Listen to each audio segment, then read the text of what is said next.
এই পৃথিবীতে প্রতিটি মানুষ সফল হবার জন্য নিজের জীবনের সাথে যুদ্ধ করে। কেউ সফল হয়, কেউ বা পরাজিত হয়।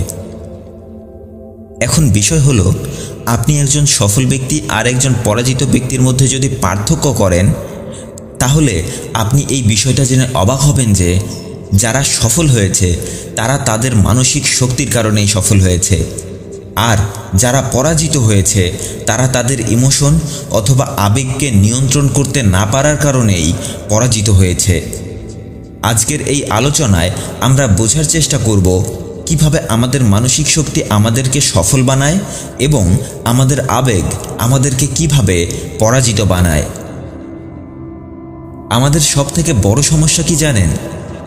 আমাদের সবথেকে বড় সমস্যা হচ্ছে আমরা আমাদের প্রয়োজনটা তো বুঝতে পারি, কিন্তু আমাদের প্রয়োজন আমাদের ইমোশনের কাছে হেরে যায়। বিষয়টা কিছুটা এরকম যে আমাদের বেঁচে থাকার কারণ একটা আর আমাদের ইমোশন অন্য আরেকটা। আমাদের জীবনের প্রয়োজন একটা আর আমাদের মন চায় অন্য আরেকটা। যেখানে আমাদের কোনো একটা কাজ এখনই করা খুব জরুরি, সেখানে আমাদের লজিক, আমাদের রিজন বলে হ্যাঁ এটা আসলেই প্রয়োজন, কিন্তু অন্যদিকে এই কাজটা এখন করতে মন চাচ্ছে না, মুড হচ্ছে না, ভালো লাগছে না। আমাদের ইমোশন আমাদেরকে বলছে না, এই কাজটা এখন না করে বাইরে থেকে একটু ঘুরে আসলেই বেশি ভালো হবে, বন্ধুদের সাথে একটু আড্ডাবাজি করে আসি, সেটাই ভালো লাগবে। আপনার কাছে ওই প্রয়োজনীয় কাজটা করার যথেষ্ট কারণ আছে, কিন্তু আপনার ইমোশন, আপনার মন এটা করতে চাচ্ছে না। কাজটা করার যথেষ্ট কারণ থাকার পরেও আপনার কাজটা করতে মন চাচ্ছে না, ভালো লাগছে না। সত্যি করে বলুন তো, এরকম কি কখনো আপনাদের সাথে হয়নি?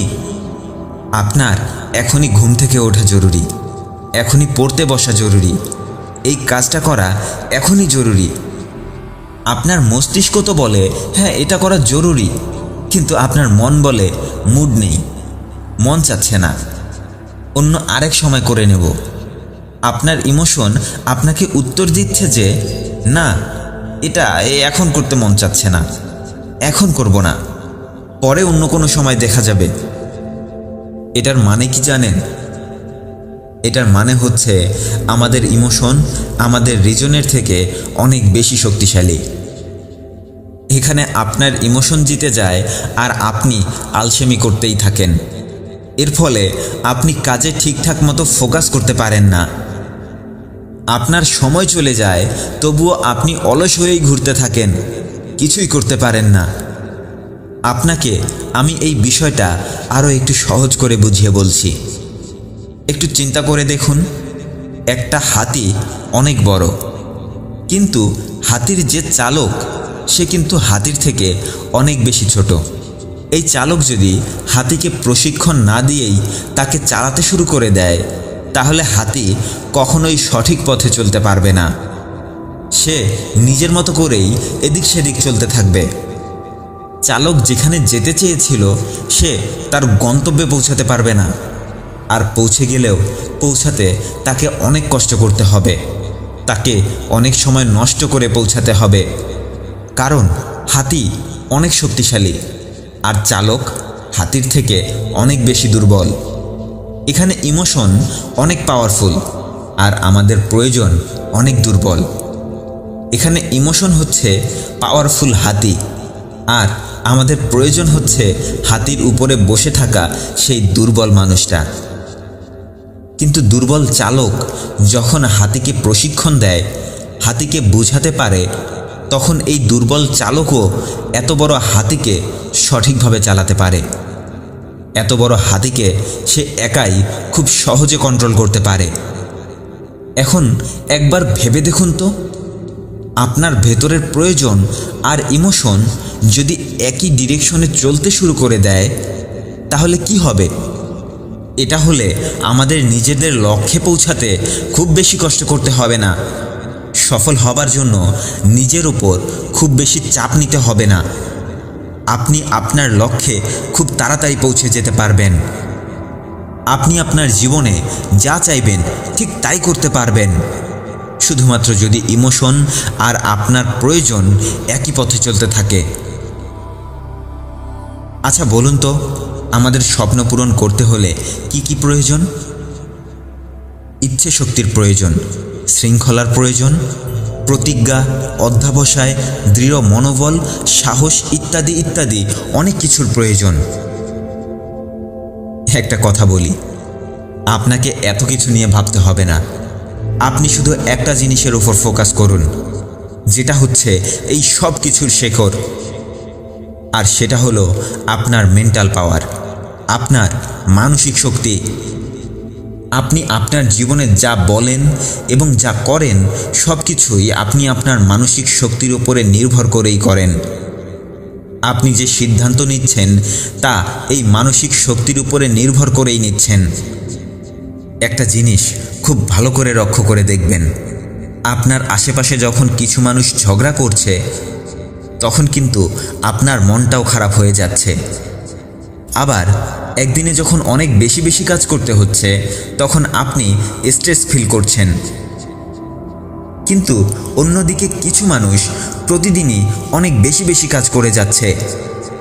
একবার ভেবে দেখুন তো, লিডারেরা একদিনে কত কিছু করে ফেলছে, তারা একদিনের মধ্যেই কত কিছুর সমাধান করে ফেলছে, কত কত গুরুত্বপূর্ণ সিদ্ধান্ত নিচ্ছে, কত বড় বড় পদক্ষেপ নিচ্ছে। এখন বলুন তো, তাদের সাথে আমাদের ঠিক পার্থক্যটা কোথায়? পার্থক্যটা হচ্ছে শুধুমাত্র মানসিক শক্তির। আচ্ছা একটু ভাবুন, একটু ভেবে দেখুন, আপনার হাতে যেমন এক গ্লাস পানি লিমিটেড থাকে, ঠিক তেমনিভাবে আপনার মানসিক শক্তিও আপনার মগজের ভেতরে লিমিটেড থাকে। আমরা যদি এই এক গ্লাস পানিকে যেখানে সেখানে ফেলে দেই, নষ্ট করে ফেলি, তাহলে প্রয়োজনের সময়ে আমরা এই পানিকে কোনোভাবেই কাজে লাগাতে পারবো না।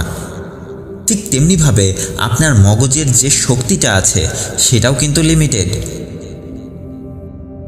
আমি আজকে আপনার সাথে 3টি পয়েন্ট শেয়ার করব, যেন আপনি আরও ভালো করে বুঝতে পারেন যে আপনি কিভাবে আপনার মানসিক শক্তিকে আরও বেশি শক্তিশালী করে গড়ে তুলতে পারবেন।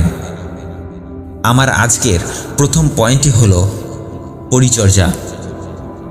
যে মেন্টাল পাওয়ার বা মানসিক শক্তি আমরা পেয়েছি সেটা কিভাবে ইউজ করতে হয় সেটা আগে আপনাদেরকে বলি। একটু ভেবে দেখুন, 20 বছর আগের সুপার কম্পিউটার যেটা করতে পারতো না, আজকে আমাদের হাতে, আমাদের পকেটে থাকা ছোট এই মোবাইল ফোনটা তা খুব সহজে করে দিতে পারছে। টেকনোলজির কারণে আমাদের কাছে আজ অনেক বেশি অপশন তৈরি হয়েছে। এতে করে আমাদেরকেও বারবার ডিসিশন নিতে হচ্ছে যে ফোনে এত এত অ্যাপস, ক্যারিয়ার বিল্ড আপে এত এত চয়েস, এতগুলো ওয়েব সিরিজ, এতগুলো গেমস, বিভিন্ন সোশ্যাল মিডিয়া প্ল্যাটফর্ম, এগুলোতে ঘুরতে ঘুরতে ইনফরমেশন কালেক্ট করতে করতে আমাদের মস্তিষ্ক প্রতিদিন তার শক্তি হারিয়ে ফেলছে। বিভিন্ন সোশ্যাল মিডিয়া প্ল্যাটফর্ম, এগুলোর সবগুলোতে আমরা জড়িত থেকে আমাদের মস্তিষ্ককে প্রতিদিন ক্লান্ত বানিয়ে ফেলছি। আমরা যখন বারবার কিছুক্ষণ পর পর এতগুলো ডিসিশন নিতে থাকি, ঠিক তখনই আমাদের মেন্টাল পাওয়ার বারবার ক্ষতিগ্রস্ত হতে থাকে। আমাদেরকে শুধু এটা মাথায় রাখতে হবে যে আমাদের এই পাওয়ার ফালতু কোনো কাজে যেন ব্যবহার না হয়, বরং আমাদের এই শক্তিকে ভালো কোনো কাজে লাগাতে হবে। যেমন ধরুন, প্রতিদিন চিন্তা করা আজ কোন ড্রেস পরব, ফেসবুকে কার কি হয়েছে, কোন নায়ক নায়িকার বিয়ে হয়েছে, কার ডিভোর্স হলো, কার কোথায় কি হলো, এগুলোর চিন্তা করতে করতে আমাদের সময় ও মন মানসিকতার দুটোরই ক্ষতি হয়ে যাচ্ছে। তাই এসব ফালতু জিনিস থেকে দূরে থেকে আমরা আমাদের শক্তিকে ইম্পর্টেন্ট ডিসিশন নেয়ার জন্য বাঁচিয়ে রাখতে পারি, যা আমাদের ক্যারিয়ার বিল্ড আপের জন্য অনেক জরুরি। সকালে ঘুম থেকে ওঠার পর আমাদের মাইন্ড একদম ফ্রেশ থাকে। এই সময়ে আমাদের মেন্টাল পাওয়ার একদম ভরপুর থাকে। কিন্তু এদিকে আমরা সকাল সকাল উঠেই চিন্তা করা শুরু করে দেই আজ কি কি করতে হবে, কি কি বাকি আছে, প্রেশার নেওয়া শুরু করে দেই। যা আমাদের সারাদিনের জন্য রেখে দেয়া শক্তিকে ধ্বংস করে ফেলে। আপনি কি জানেন, প্রতিটি ক্রিয়েটিভ মানুষই একটা কাজ করে, আর সেটা হলো তারা আগামী দিনের পরিকল্পনা আগের রাতেই করে ফেলে। তারা এই প্ল্যানগুলো মনে রাখার জন্য ব্রেনে খুব বেশি প্রেশার দেয় না।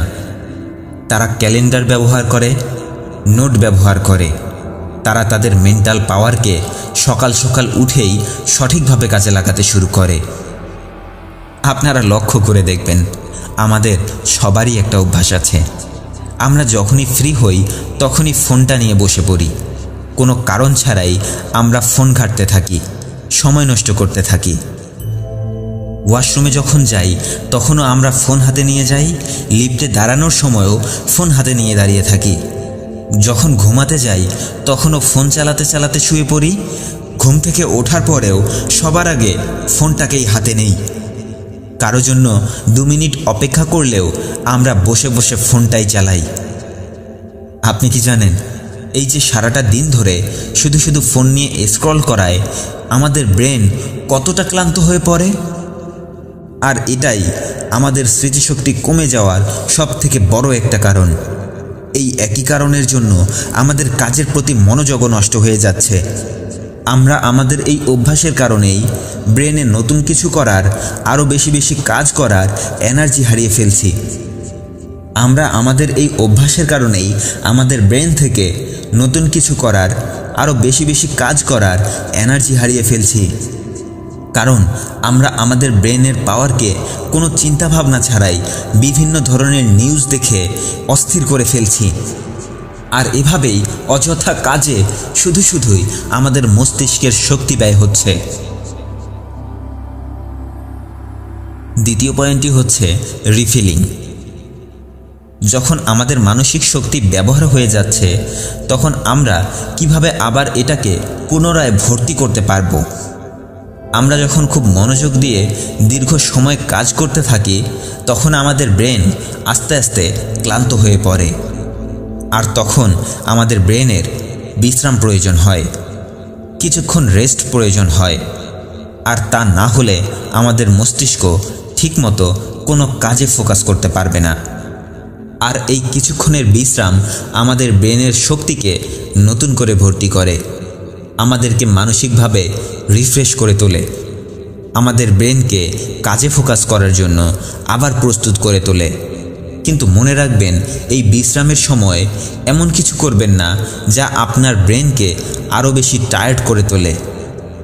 যেমন ধরুন, ফ্রি যখন আছি তখন একটু ফোনটা চালাই না কেন, একটু স্ক্রল করি না, এটা কখনোই করবেন না। বিশ্রামের সময় সেটাই করুন যেটা আপনাকে ফ্রেশ ফিল করায়। যেটা করলে আপনার বিশ্রামটা আপনার কাজে লাগবে, সেটাই করুন। আর এতে আপনার মেন্টাল পাওয়ার আরও বেড়ে যাবে, আপনি কাজে আরও বেশি ফোকাস করতে পারবেন। আর আজকের তৃতীয় এবং সবথেকে শেষ পয়েন্টটি হলো ব্রেনের শক্তিকে আপনি কিভাবে বাড়াবেন। আমরা যদি আমাদের এই মেন্টাল পাওয়ারকে আরও বাড়াতে পারি, তাহলে খুব সহজেই আরও কম কষ্টে আমরা কত তাড়াতাড়ি সফল হতে পারবো, আমাদের জীবনকে কতদূর এগিয়ে নিয়ে যেতে পারবো, সেটাও আজকে আমি আপনাদের বুঝিয়ে বলবো। আমরা যদি আমাদের এই মেন্টাল পাওয়ারকে আরও বাড়াতে পারি, তাহলে খুব সহজেই আরও কম কষ্টে আমরা কত তাড়াতাড়ি সফল হতে পারবো, আমাদের জীবনকে কত দূর এগিয়ে নিয়ে যেতে পারবো, সেটাও আজকে আমি আপনাদেরকে বুঝিয়ে বলবো। পরিস্থিতি যেমনই হোক না কেন, পিছিয়ে আসার চিন্তা করবেন না। একজন যোদ্ধা যে কোনো পরিস্থিতিতে লড়াই করার জন্য সব সময় তৈরি থাকে। সে কখনো পরিস্থিতিকে ভয় করে বসে থাকে না। সবার আগে নিজের সাথে যুদ্ধ করুন, নিজের প্রতিদিনের এলোমেলো অভ্যাসগুলোর সাথে যুদ্ধ করুন। এতে আপনার নিজেরই উপর আপনার নিজের কন্ট্রোল বাড়বে, আপনার মেন্টাল পাওয়ারের ধারণ ক্ষমতা বৃদ্ধি পাবে, আপনি অনেক কঠিন কাজগুলো খুব সহজে করতে পারবেন। পরিস্থিতি যেটাই হোক না কেন, আপনি যোদ্ধার মতো হাসতে হাসতে লড়াইয়ে জিতে আসতে পারবেন। এভাবে নিজের সাথে জিততে জিততে আপনি একদিন আপনার ব্যর্থতাকেও হারিয়ে দেবেন। তাই আজ থেকেই আপনার মাইন্ডসেট যোদ্ধার মতো করে তৈরি করতে শুরু করুন। ভালো থাকবেন। ভিডিওটি ভালো লাগলে সবাইকে শেয়ার করে দেখার সুযোগ করে দিন।